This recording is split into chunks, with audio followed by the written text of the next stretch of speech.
not everyone can see what you see, and not everyone chooses to see what you see, and you cannot force them to see what you see. I think that's the most important lesson, because honestly, I would not have had half the problems I've had if I didn't give the wrong people the right opportunities.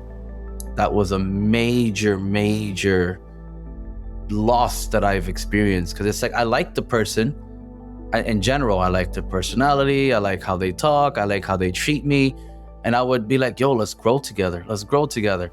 But no matter what I provided for them, no matter what I did for them, they didn't, grab it. They didn't have that hustler mentality or take advantage of the resources being provided to them. So I would say the biggest life lesson is don't expect everyone to have your vision. That's not going to happen. It's like you work on your vision, master it, so you can see who actually has that vision, that has your kind of vision. Otherwise, don't waste your time on people that are not aligned with you.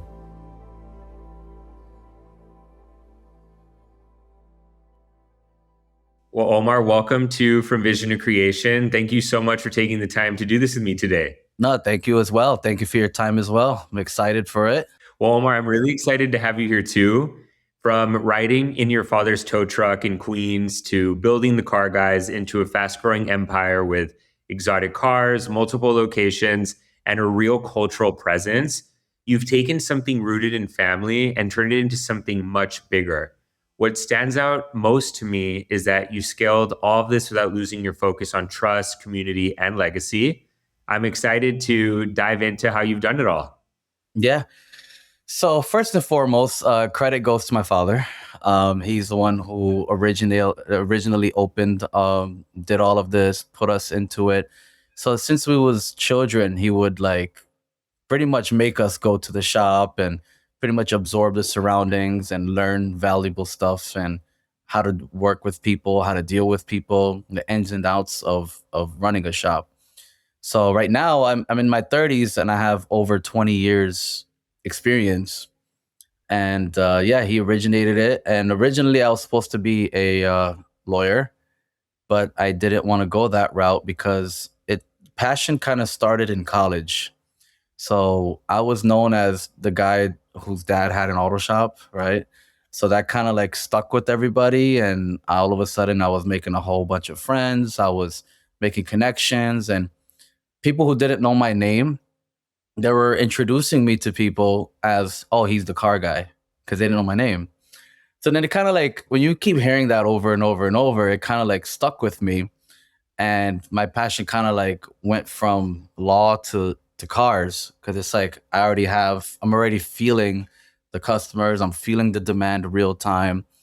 And that's when I introduced the idea to my father, who originally did not like the idea, because he wanted me to be, in a suit, briefcase, lawyer, all that. We had like a set vision on that part. So it took a few years of back and forth, and in that time span, I took time off from the shop and time to like focus on myself. And I kind of was like, you know what? How do I hone in on these skills to better perfect my craft, to deal with next level cars or whatever the case? So then I joined Geico as an insurance adjuster, auto damage adjuster.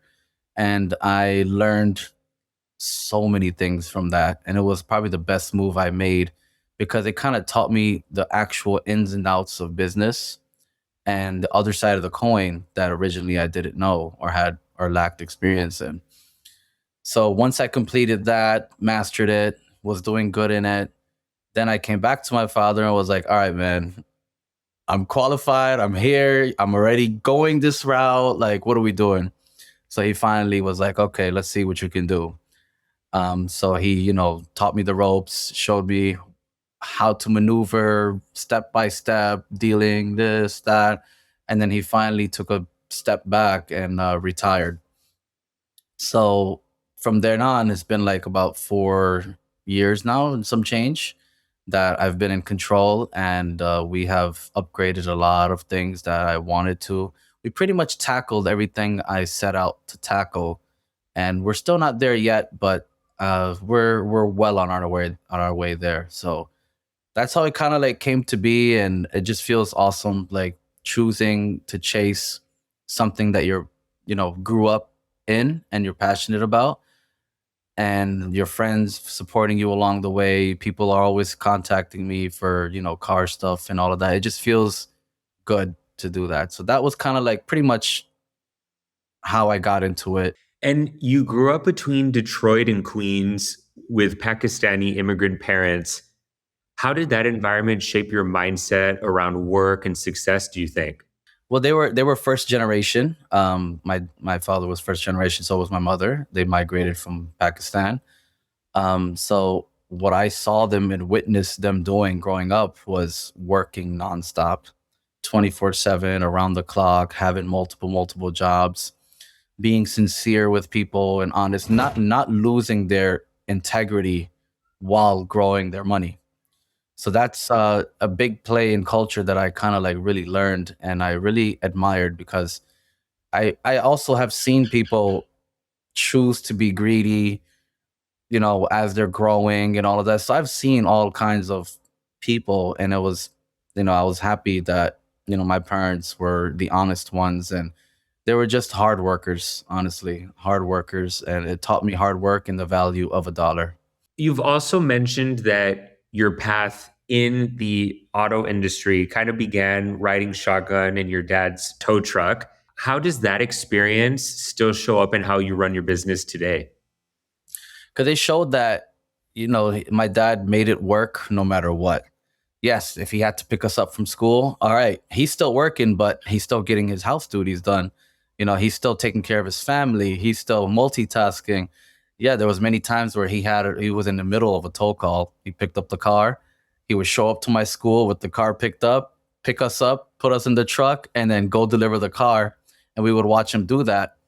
And on top of that, he's running a whole company of repairs.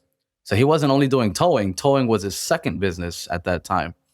So during the day, he's running a whole company, repairs and all of that. And then whenever he had free time or a extra hour or so to hustle and make a few hundred more bucks, he would just make it work. Like, so imagine like that's even without cell phones, without internet, without all of that at that time, he was getting it done. That really showed us that, anything can be done. Like anything. Pick up your kids from school while working. Like he just made it work. So that's what that taught us.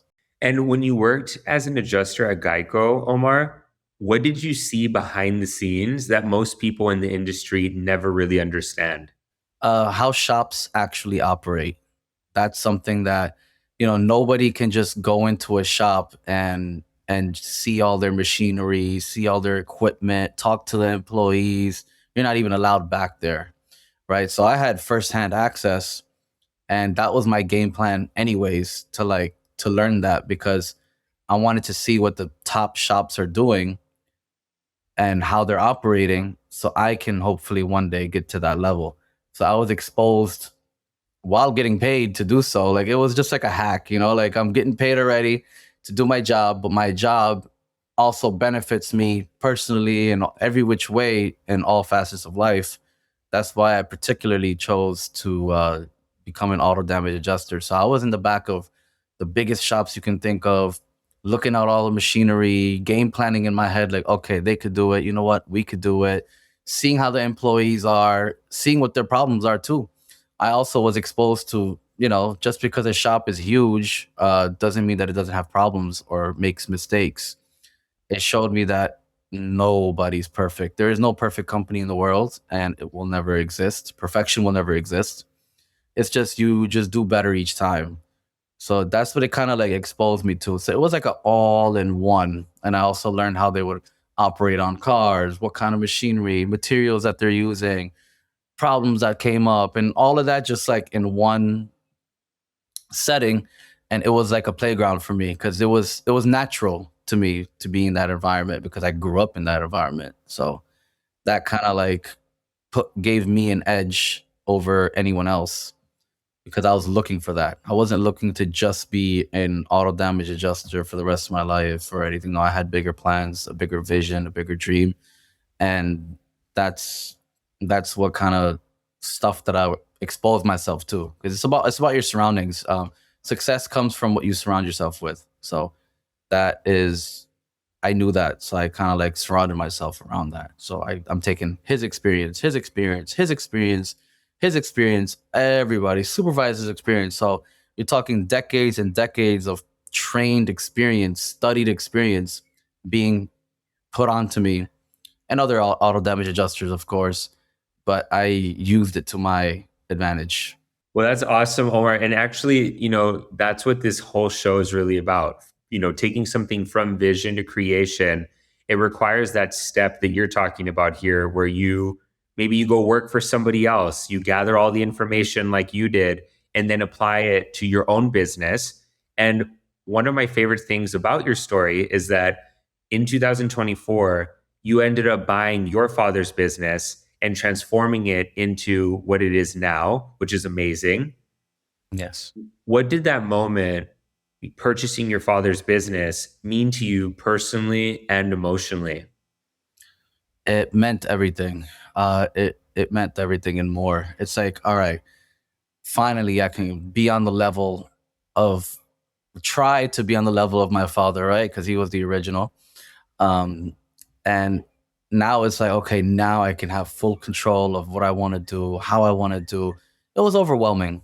It took me it took me a couple years to kind of like catch my footing and grounding, and it was probably the toughest years of my life, honestly.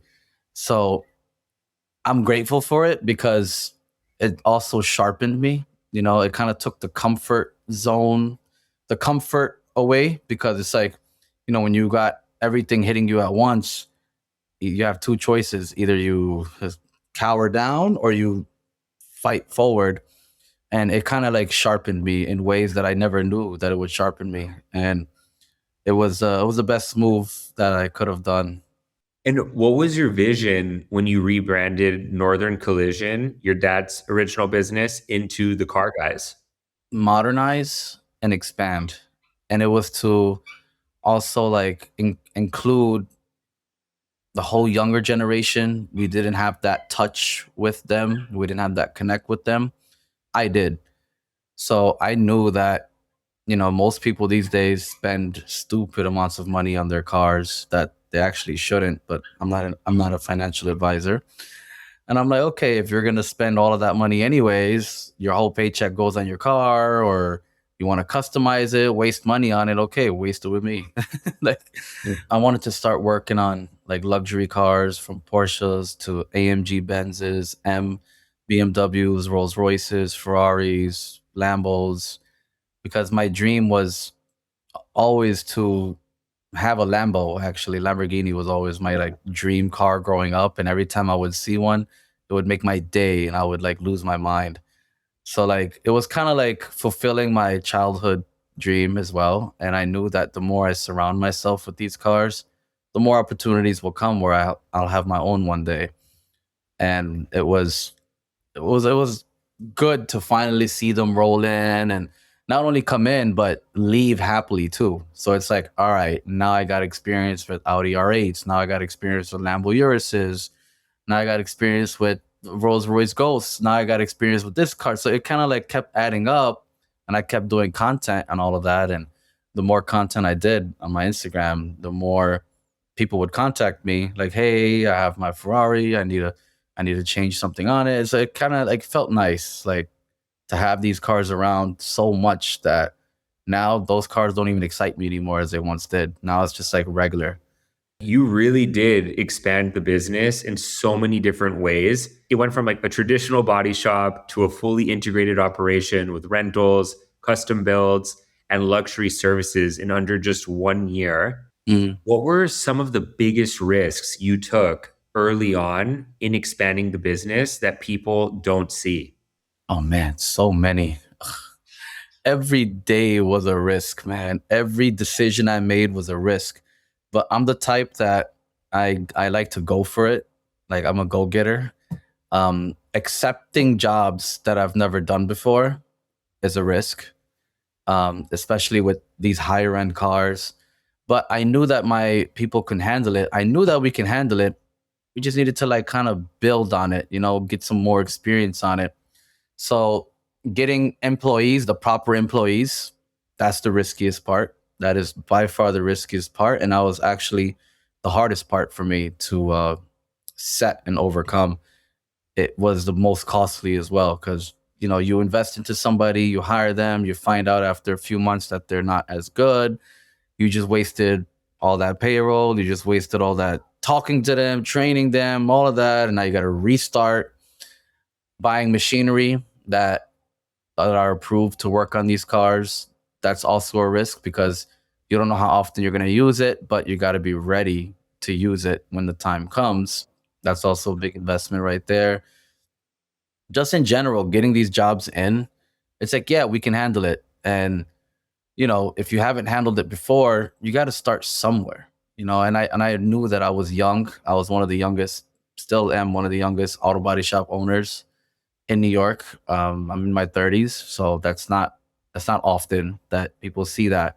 So I know that I got to start somewhere, and I'm able to take the risk now because I'm not going to take the risk when I'm 60 or 70 and heading out. Right, the time to take a risk is when you're younger. You have energy, you have workarounds, you can make it up to people, you can this that. There's a lot of stuff that you can do to address those early risks.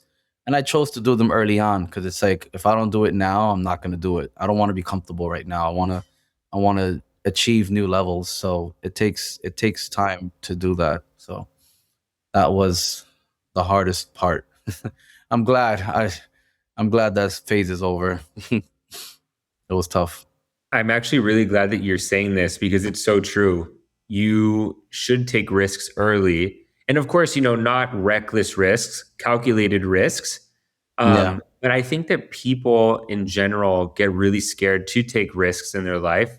And it's funny because it makes sense what you're saying, right? Like if you're going to take a risk, do it early on. You don't want to be taking these huge risks in your 60s and 70s.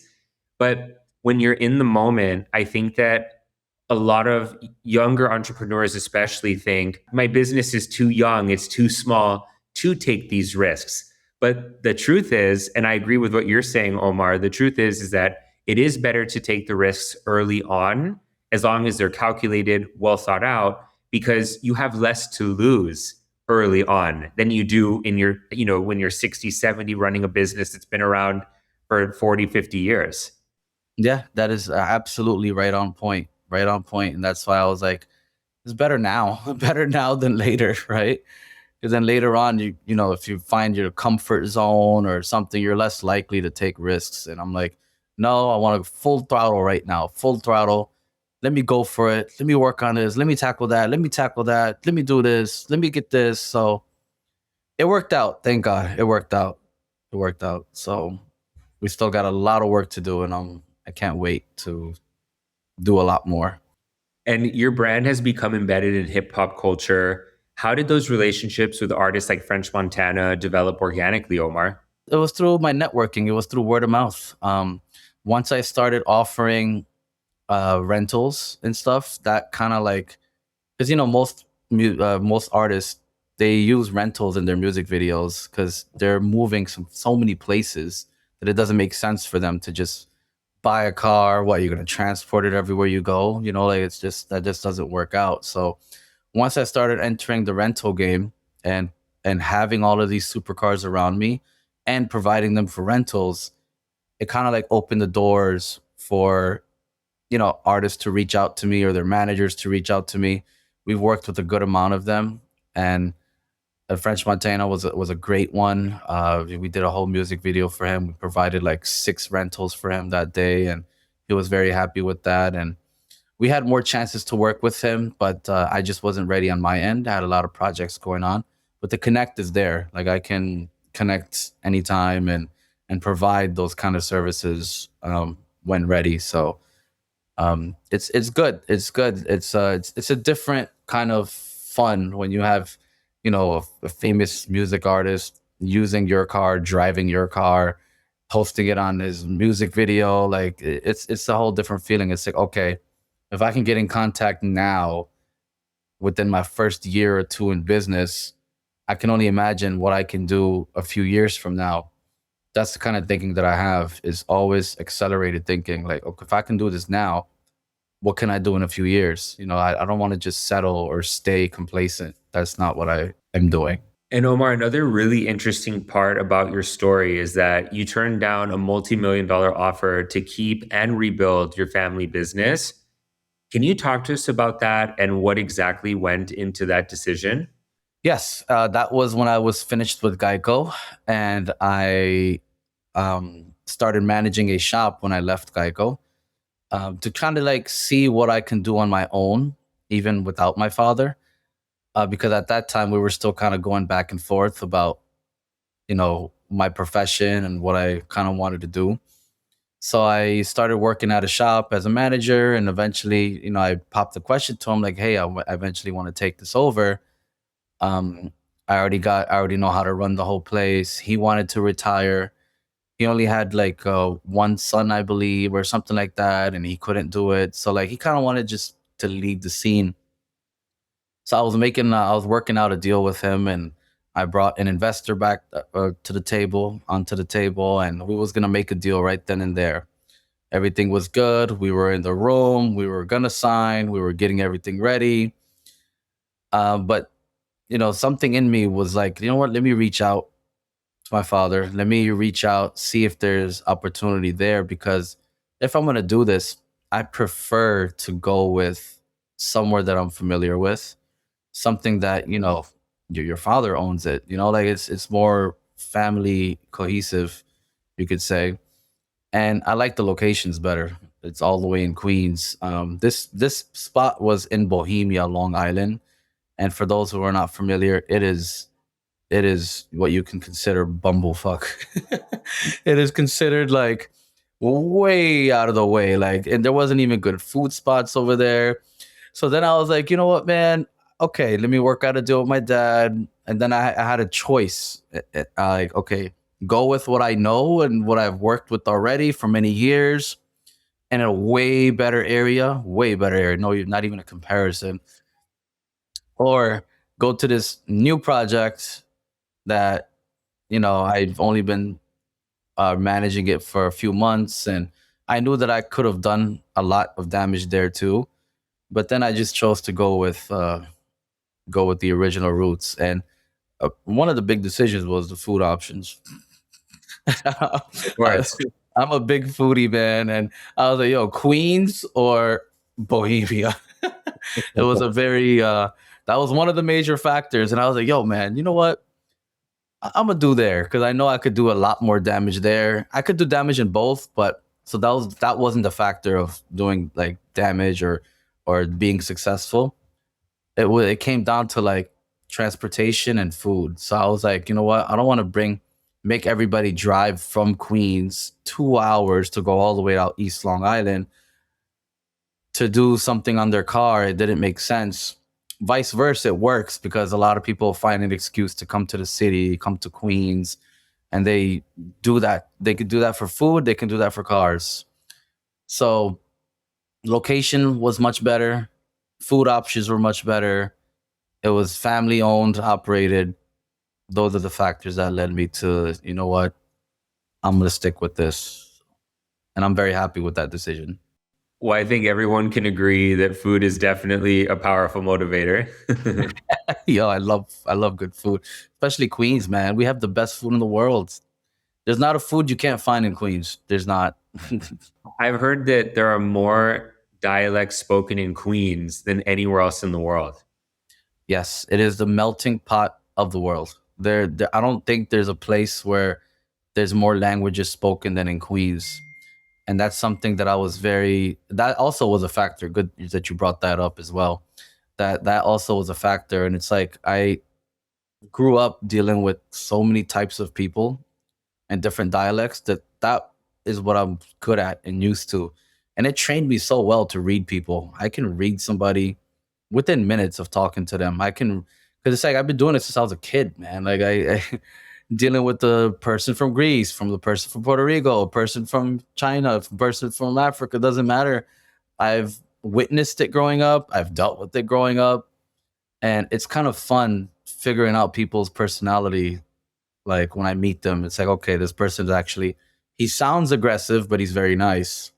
This person sounds very nice, but he's not a good person. Like, that you get to like read through that, and I kind of like that. So that's something that I'm really good at deciphering now. After making many mistakes. Nobody said I didn't make mistakes. I've made many, but I've learned from them, and that's what I love about Queens in general, and like the central New York in general. It's so mixed, so much going on. There's always something going on, and it's entertaining. And Omar, in an industry like cars, which is like a very flashy industry, especially at the level that you're doing it at, what does legacy mean to you beyond money and success? Inspiring children. That's when I see them light like their eyes light up when they see nice cars up front, and they all want to get to know you, and they're all inspired by you. That's legacy, because you're inspiring a whole new generation, as we should all try to, right? Like we should all try to inspire the next generation to be their best, to do their best, because otherwise, what's legacy? It means nothing if you're not, if you're not translating that to the next generation looking up to you. And it feels very nice because we have a mosque right upstairs on top of my main location that my father did build about 30 years ago. So a lot of students over there, they study, and it's an actual like school up there. So all day they all come downstairs, they see the nice cars. I let the well-behaved ones rev the cars, like I asked the teachers, I'm like, hey, is he doing good? He's doing good. Okay, come rev the car. And like it's amazing seeing when they all group up in front of the cars and they're all excited. And because if I was that age, I would have lost my mind. So I know that feeling, and it feels good to be able to um, inspire the next generation and do that. I think that's what legacy is for me, because money comes, money goes, but inspiring the next generation of children, it's more impactful than you think. Because I do know a lot of multimillionaires that they, they don't take the time out to inspire the next generation. Like they don't care enough, or they don't. The children don't know, because when you're a child, you're being pulled in 10 different directions. You even go on YouTube, you're seeing music videos that they should not be seeing. They're seeing improper stuff. They're seeing all kinds of things that you're absorbing. So if they're able to, and look up to me just because I have nice cars out front, or and they want to get to know me, get to know my name and all of that, it means that I'm doing something right. So legacy should be how you inspire the next generation. I really love that, Omar. And actually, I couldn't agree more. And that's actually one of the main reasons that I started this podcast, because especially I feel like and maybe this is just like personal to me, but I feel like when I was growing up, I always knew that I wanted to do something with my life. And I was always very ambitious as a kid. But it wasn't until my early 20s when, when you're in that weird in between state of I'm a kid kind of, but I'm also an adult now and I have to be responsible for bills and like my life, things like that, that I started to think, okay, what do I want to do? But more importantly, how am I going to do it?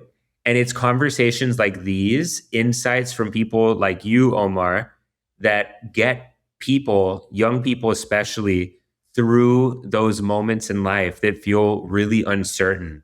Because when you're in again, when you're in that awkward spot of being a kid but also an adult, there's a lot of pressure to make it and be okay and like earn a living.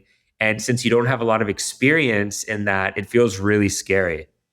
Yeah, that is absolutely. And it feels great that, those kind of, you could say, kid adults, they come to me for a lot of advice all the time when they don't know like what to do or what to pursue, or they need advice. They always come to me, they always ask me, because they respect me enough to trust my opinion, and that's very important too. um So I'm glad that you did pursue that, and I'm glad that it's working out for you, and you're continuing to inspire people too, from vision to creation. I love the name. It's like it's right to the point, just like the car guys, right to the point. It's like you have a vision. Okay, how can you make it a creation? Let's talk about it or whatever. So I really like that. It's very good. So how long have you been doing it? I started this about 3 years ago. Nice, nice, nice. And I'm sure you've learned a lot of valuable information, insiders, all of that just through this process. Oh yeah, for sure. And like one of the things that's a very common theme on the show is that you have to take risks, which you mentioned. Also, you're going to fail, you're going to make mistakes, keep going. And also number 3, pursuing the things that you're most passionate about, because if you want to do anything and do it really, really well, you're going to be met with a lot of challenges. It's just a part of the process. And it really does take that passion to get you through those moments. Yeah, man. I would say thank my friends, people that believed in me, people that because otherwise I honestly probably would have gave up like 10 times already. When you're going through it all, and family that believed in me, the people that believed in me and looked up to me, even when I didn't accomplish anything yet, those are the people that actually helped me push through. There were times where I'm like, yo, man, I'm done with this. I'm done. Let me just run to this country. Let me just do something else. Let me just, because when you're down and you're going through it all, and there's 20 things that hit you at once, and you kind of don't have solutions for all of them. It's very easy to just get up and leave, but I didn't want to let those people down, because anybody that believed in me when I had nothing, those are the people that I will always respect and love for the rest of my life, because they believed in me. They believed in my vision. They trusted in me, and that means the world to me. That's what kept me going even through the toughest times.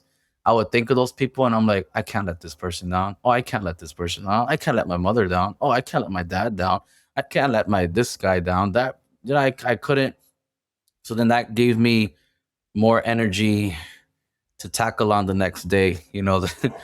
When it was bad times, you know how people take it day by day. Man, I was taking it hour by hour. I was taking it.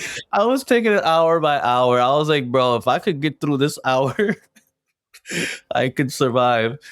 So that's those people deserve the world and everything more in it. So I have special plans for those people. Special plans for them, because they without them I probably would have gave up. That's a really great lesson you just brought up, actually. Taking it hour by hour. It's so true. Sometimes things are so hard that even moment by moment, like Yeah. it's hard to get through things, but the lesson here is that you need to be present. It's I think hard times come. That's inevitable. We're all going to experience hard times. That's just a fact of life.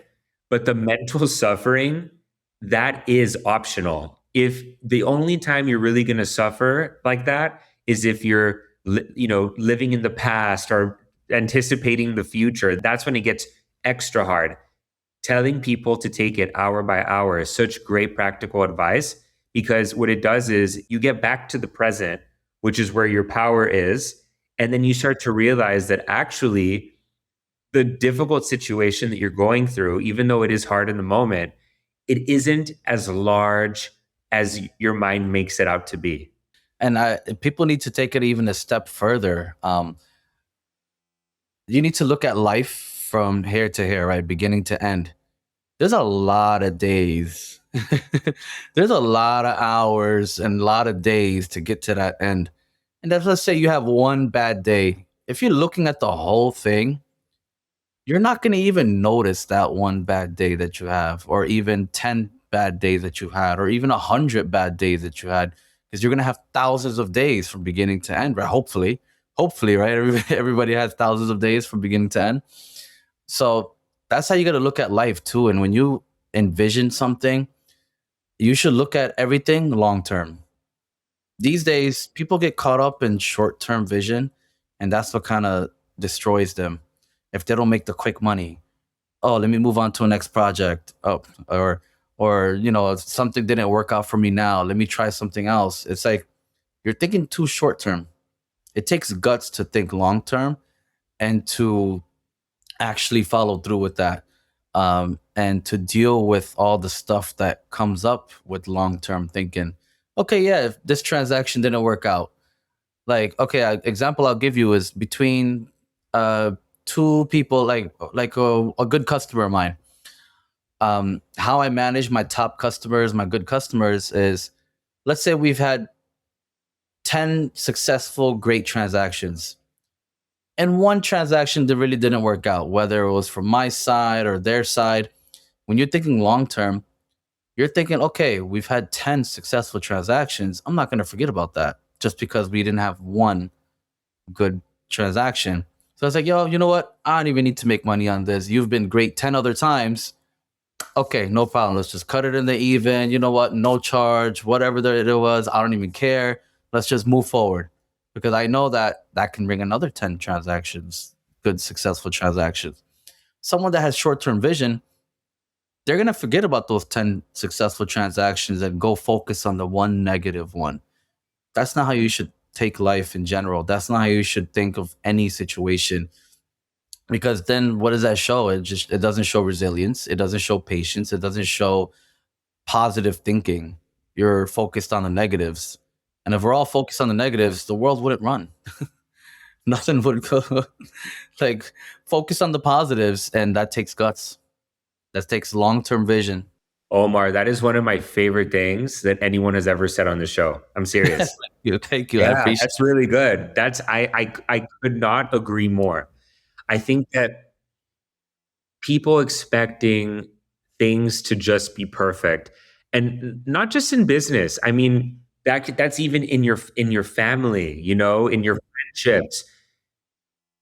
To aspire for perfection, it's kind of like a waste of time, because first of all, it doesn't exist, and Yeah. and second of all, too, I mean, people make mistakes, businesses go through hard times.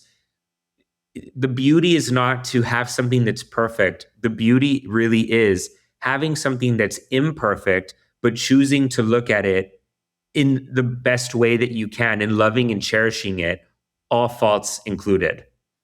Yeah, absolutely. And that lesson translates to everything, if you can think about it.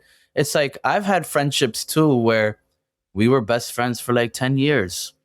Okay, maybe one year we didn't really, mesh well, or maybe we had one argument. I let it go right away because I'm not focused on the negative. I'm focused on the positive. Same with our parents, same with our friends, cousins, customers, relations.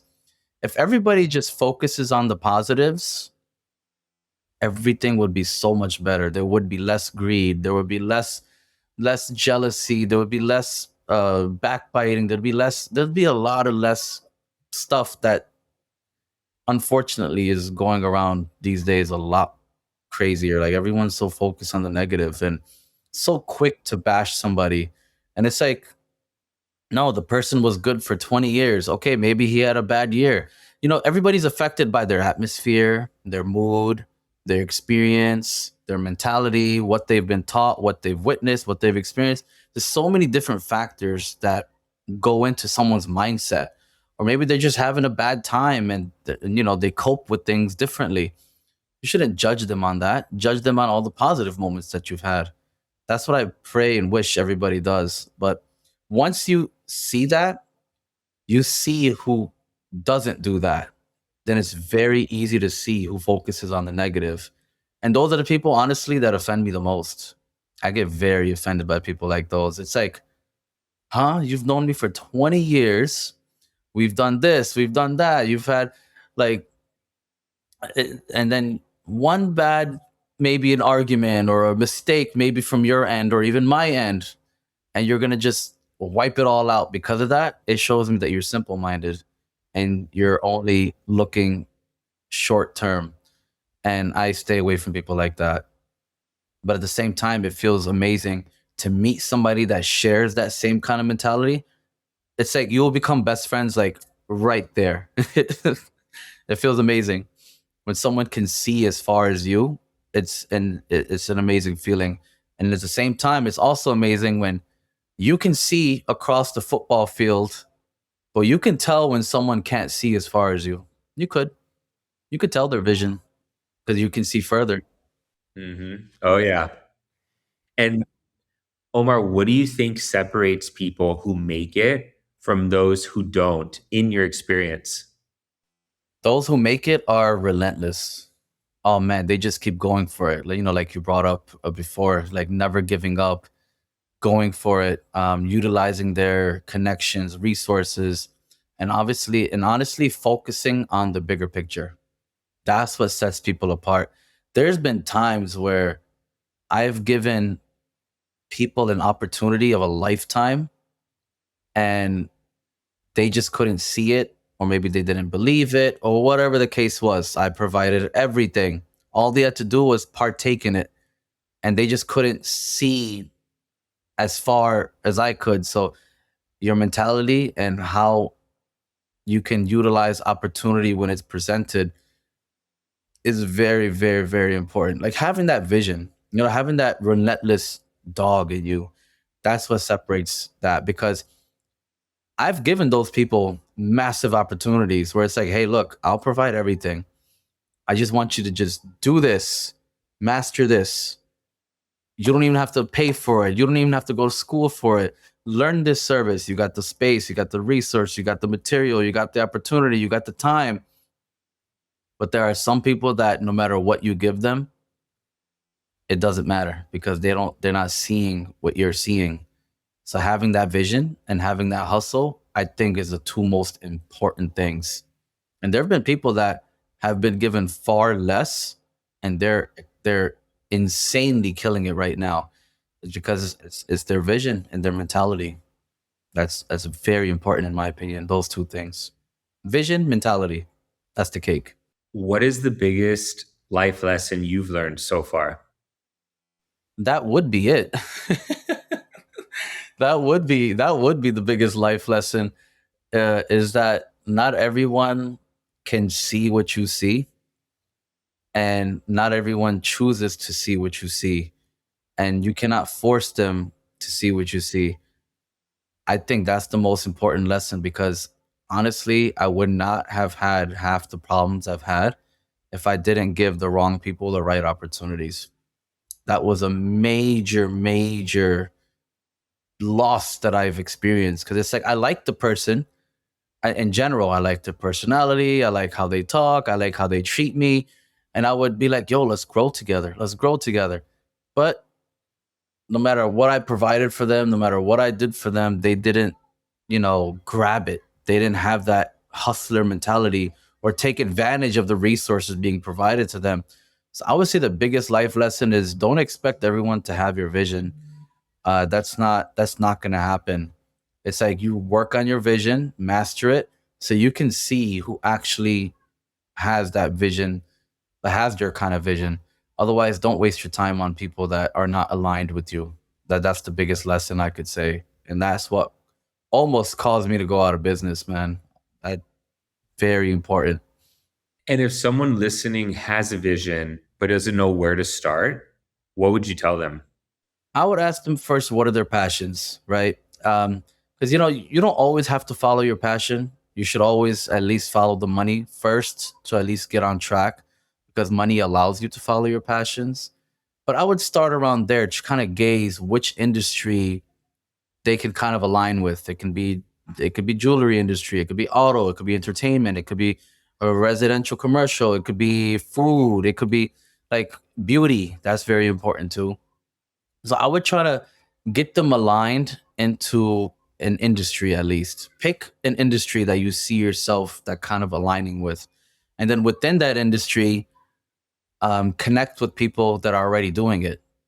Become friends with people that are already doing it. Surround yourself with people that are already doing it because that's free education, free experience.